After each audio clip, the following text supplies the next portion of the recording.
Hello and welcome back to another in-depth weather video. Today we are talking about Major Hurricane Roslyn, which is about to make landfall in Mexico. It currently has maximum sustained winds of 130 miles per hour, making this a Category 4 hurricane. Has minimum central pressure of 954 millibars, and it is moving north at 10 miles per hour. This storm is expected to make landfall in portions of Mexico as a major hurricane, and then move inland as a tropical storm and eventually a tropical depression.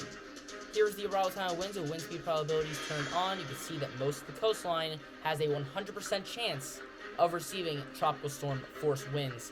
And here is the current wind field of the storm. You can see that most of the area that is in the tropical storm force winds and will be receiving those winds has a hurricane warning in effect. So here's the key messages for this storm. Roslyn is forecast to be at or near major hurricane strength when it passes near and makes landfall along the west central coast of Mexico tonight and Sunday, accompanied by damaging winds and dangerous storm surge. Preparations within the hurricane warning area along the west central coast of Mexico should be rushed to completion. Heavy rainfall could lead to flash flooding and possible landslides in areas of rugged terrain over coastal southwestern and west central Mexico. Here is the storm on satellite imagery, and you can see here that there is a dirty eye there. It's not very clear cut, but you can see that there is a eye of the storm there. The actual thunderstorms of that eye wall are actually pretty convective there. It seems like there's a lot of instability there. You can see some thunderstorms popping up in the outer bands as too, some of those plumes starting to show up there, and that is right along the western Mexico coastline. So this storm is going to be massive and impactful at the actual landfall, which we'll get into the timing of that in just a little bit. So here is the track of the storm from our model guidance here. You can see that most of the tracks of the storm have this slight turn to the northeast before making landfall, and that is similar for the GEFS. The GEPS doesn't know what it's doing, and the European ensemble. Then our intensity guidance, the storm's going to make landfall at either a Cat 4 or a Cat 3, and eventually diminish very rapidly as it moves inland back to a tropical storm. So here is the current simulated radar picture for 11 p.m. on Saturday. And you can see that the eye wall here is going to stay off the coast. It is stronger on the western side than the eastern side here. So at 2 a.m. you have some of the outer eye wall. I guess I'll consider it because I think it will do a flipping eye wall replacement here. So that outer eye wall affecting portions of the west central Mexican coastline. Let me actually pull up a map here to see some of the towns in this region. Let's see here. Right along the coast there, you have Puerto Vallarta right in here. And you have Autlán as well, so you could see some major impacts in those areas. But the storm will make landfall a bit to the north of Puerto Vallarta as a potentially major hurricane here. This is 5 a.m. Sunday morning Eastern Time. You can see that the Islas Marias are going to see some of those impacts as well, especially the southeast Islas Marias.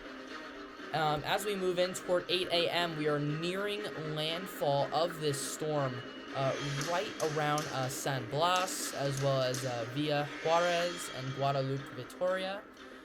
You could see some major impacts in those areas, but I think the main impacts here are going to be northwest of San Blas, just because of the way that the storm is looking with those major rainfalls. So the landslide effects are going to be to the north and west of San Blas. But if we look at our wind speeds here, the winds are actually stronger, pushing into the San Blas area and the Bahia Matanchen. I definitely butchered that name. I'm sorry if I'm butchering any of these names. Not a native Spanish speaker. But yeah, we are going to see most of those wind speeds right in this little inlet here, and that's actually going to make the storm surge potentially much worse. Let's see if the National Hurricane Center issued any storm surge watches or warnings. I do not believe so, but I would say that storm surge could be an issue here on the west central Mexican coastline. Let's take a look at our total accumulated precipitation here, and you can see that the north and west sides of the storm, so north and west of San Blas, are going to see most of the rainfall from the storm as it makes landfall. So the mudslide threat is going to be mostly on that north and west side, but landslides could happen along the entire west central Mexican coastline. Now, let's take a look here at the rest of the timing here. So as the storm moves inland, this is 11 a.m., those rain amounts are going to stay pretty constant here until about 5 p.m. when the storm just gets ripped apart here. So from 8 a.m. Sunday, when the storm should be closing in on landfall, until 2 p.m., these are all in Eastern time, so adjust accordingly. Until 2 p.m. Eastern time, the rainfall amounts should be very consistent across the Mexican, west central Mexican landscape. And that could also lead to maybe some river flooding. I wouldn't guarantee that, but mudslides are definitely going to be a possibility here. So just look out for that. And, I mean, at this point, I think evacuations have already been ordered. But, again, prepare for the worst, hope for the best. If you are riding out the storm, make sure to have your plan in place. Obviously, I would not recommend riding out the storm, but at this point, it may be too late to evacuate. So,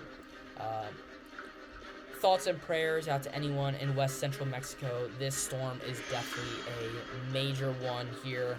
It's going to have multiple different, very intense effects.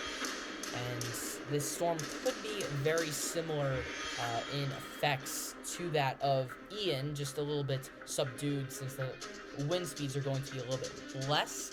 But you have that same general setup where most of the winds are going to be pushing water into an inlet, which is just going to make that funneling effect even worse. So if you do live in the San Blas area or Puerto Vallarta, make sure to have your plan in place and stay safe out there. But that is all I have for today. Thanks for watching. I'll see you guys next time.